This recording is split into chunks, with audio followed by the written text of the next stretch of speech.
அடுத்தது அல்லாஹ் சொல்கிறான், இவர்களுக்கு நாம் வேதத்தையும் ஞானத்தையும் வழங்கியிருந்தோம், தூதுத்துவத்தையும் வழங்கியிருந்தோம். ரிசாலத்து அல்லாஹ் என்ன பண்ணியிருந்தான், இந்த முன்னாடி இப்போ பட்டியல் போட்டான்ல, இத்தனை நபிமார்கள், இப்ராஹிம் நபி, இஸ்மாயில், யாக்கூபு, மூசா, ஈசா அலைஹிஸ்ஸலாம், இத்தனை நபிமார்களுடைய பெயர்களை வந்து அல்லாஹ் போட்டிருந்தான்ல. இவங்களுக்கு என்னென்ன கொடுத்தான்? 3 விஷயம் கொடுத்தான். ஒன்று கிதாப், ரெண்டாவது ஹிக்மத். என்ன அது ஹிக்மத்து? கிதாபை எப்படி செயல்படுத்துவது, அந்த அறிவு, விஸ்டம், நாலேஜ், அது கொடுத்துருந்தான். 3வது என்ன? தூதுத்துவம். தூதுத்துவம் என்ன? இதை ரெண்டையும் வச்சுக்கிட்டு நீங்களே உட்காந்துக்கூடாது, அது மக்கள் மத்தியில் போய் பரப்பணும். இந்த கிதாபும் ஹிக்மத்தும் ஒழித்து வைக்கப்பட வேண்டிய விஷயம் கிடையாது, பரப்ப வேண்டிய விஷயம். இதுதான் தூதுத்துவம். நீங்கள் சும்மா உட்காரக்கூடாது. உங்கள் லைஃப்பில் நீங்கள் உங்களுடைய வேலையில் சும்மா உட்காரக்கூடாது. இந்த வேலையில் நீங்கள் செயல்படணும். அப்படி சரி, ஓகே. தூதுத்துவம் அல்லாஹ் கொடுத்தான். யார் யாருக்கு கொடுத்தான்? யார் யாருக்கு கொடுத்தான்? இந்த முன்னாடி பட்டியல் போட்ட நபிமார்கள் கொடுத்தான். அதுக்கப்புறம் அல்லாஹ்வுடைய தூதர் நபி ஸல்லல்லாஹு அலைஹி வஸல்லம் அவங்களுக்கு கொடுத்தான். அதோட தூதுத்துவம் என்ன ஆயிடுச்சு? முடிஞ்சிருச்சு. சரியா? அப்போ குரானை மூடி வச்சுட்டு எந்திரிச்சு போயிடலாமா? வாக்கிர் தாவனா அல்ஹம்துலில்லாஹி ரப்பில் ஆலமீன். தூதுத்துவ பணி முடிஞ்சு போச்சு. முடியல. எங்கே முடிஞ்சது? ரசூலுல்லாஹ் என்ன சொன்னாங்க?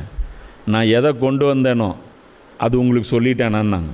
ஹஜ்ஜத்துல் விதால சொல்லிட்டீங்க அல்லாஹ்வுடைய தூதரே, அதை எங்களுக்கு நீங்கள் நலம் நாடி விட்டீர்கள், அதன் உரிமையை நீங்கள் செய்து விட்டீர்கள் அப்படின்னாங்க. ரசூலுல்லாஹ் அப்படி சொன்னாங்க. ஒத்துட்டீங்களா? ஓகே. இப்போ என்ன பண்ணுறீங்க? நீங்கள் போய் மற்றவங்களுக்கு சொல்லு.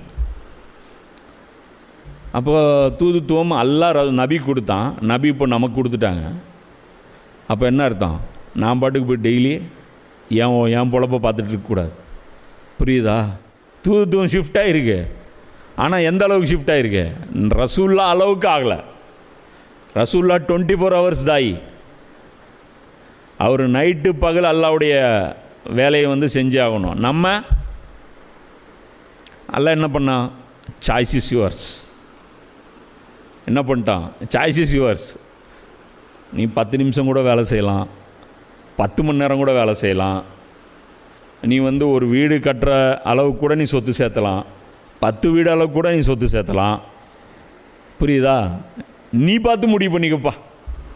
டைம் வந்து நீ என்ன சொல்கிற, பிளாங்க் செக் எல்லாம் எழுதி கொடுத்துட்டான். எத்தனை சைபர் வேணாலும் நீ போட்டுக்கோ. அந்த மாதிரி எல்லாம் என்ன பண்ணிட்டான்? நீ பார்த்து முடிவு பண்ணு. அப்போ எல்லாம் டெஸ்ட் பண்ணுவான். எவ்வளோ நேரம் முடிவு பண்ணுறான்? எல்லாம் ஒரு 1/2 மணி நேரம் வேலை செஞ்சேன். அப்படியா? அவ்வளோதான் டைம் உனக்கு இருந்துச்சா? போதும்னா சரி, ஓகே, விட்டுரு. சொர்க்கத்தில் ஒருத்தன் மட்டும்தான் கவலையாக இருப்பானா? யார்? அவனுக்கு கொடுத்த ஞாபகத்தை வச்சு பார்த்து பக்கத்தில் இன்னொருத்தனுக்கு கொடுத்துட்ருப்பான். எல்லாம் வாரி வாரி அவனை பார்ப்பான். ஆஹா, அவனுக்கு இவ்வளோ கொடுக்குறானே, எனக்கு இவ்வளோ கொடுக்குறானே, என்கிட்ட அவ்வளோ டைம் இருந்துச்சே, நான் ஃபோன் நோண்டிகிட்டு இருந்தேனே. புரியுதா? ஐயோ, நான் வேறு பக்கம் டைம் பாஸ் பண்ணேனே, என்னுடைய நேரத்தை வேறு இதுக்காக ஒதுக்குனேனே, லீவு கிடச்சதுன்னு டூரு போனேனே, என்ன இப்படிலாம் நான் வீணாக போயிருந்தேன். இது பண்ணியிருக்கலாம், பயான் ஏதாவது செஞ்சுருக்கலாமே, அந்த அன்றைக்கி ஒரு பயான் வச்சு.